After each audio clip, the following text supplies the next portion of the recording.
I can never make a relationship last. Not one woman has stayed with me more than a month. But this relationship is different. She loves me for who I am. She doesn't care about physical appearance. Normally girls go for tall, muscular guys. She loves me for who I am. Anyway.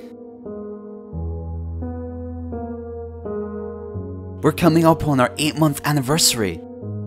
We'd been dating for 6 months when she offered me to move in with her. She has a very spacious 2-floor house. Well, it's not hers. She is renting it from a friend of our family. It has a small backyard, but the kitchen is amazing. It would make a master chef green with envy. The cupboards are large enough for me to fit in, even the smallest ones. As for the master bedroom where we sleep, it is as large as the kitchen, but rather than krill moulding and a flat ceiling, there's an open loft. Not a very well lit bedroom, but who am I to complain? There are 3 other rather small bedrooms, which are mainly used for storing her things.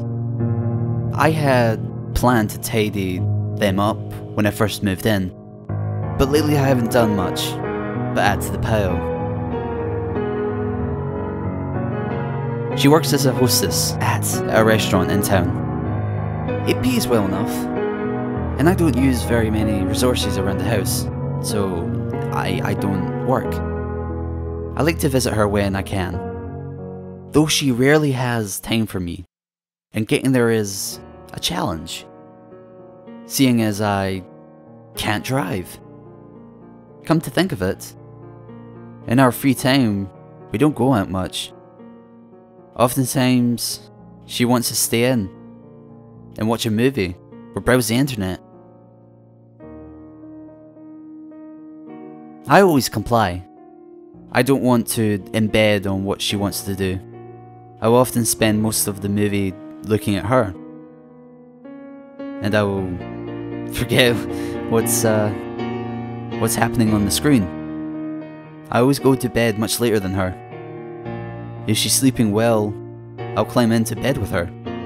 But if she has work in the morning or she's tossing and turning all night, I'll just climb some boxes to the loft and sleep there as to not disturb her. It may be a large house, but the bed is barely big enough for the 2 of us, after all. I've gotten used to sleeping there, and it seems as if I have my own separate room sometimes.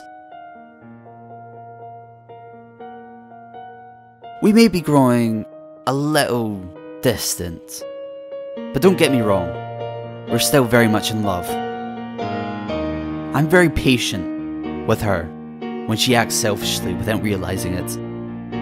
I never even bring it up when she puts my favourite food in the top shelf of the fridge. There is one thing though that I cannot stand. One morning, I awoke later than I had planned. I had slept above in the loft again because she was having, let's say, her monthly gift, and was especially moody. I came down and realized that she had already left for work an hour ago. It was nothing new.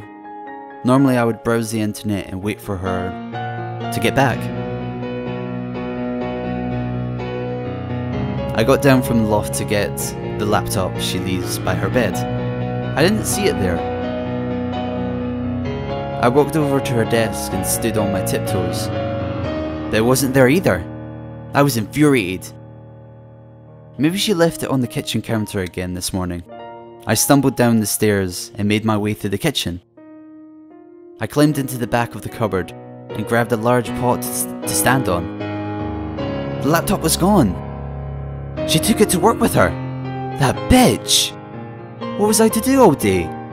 I admit it. At that point, I'd lost my temper and began to throw whatever I could grab at. I made a total mess of the place. I went up to our bedroom and tore the sheets off the beds. I yanked the lower drawers off the desk.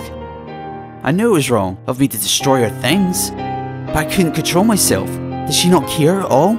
There are 2 people living in this house, you know? I can't believe it. It's always about her. I heard a car pull up in the driveway. I ran to the window and stood on an upturned wastebasket to see who had come. It was her car. She was walking towards the front door, finding her house key from amongst the others. I was in big trouble now. I quickly struggled up the boxes and into the loft to pretend to be asleep. I heard the front door open downstairs.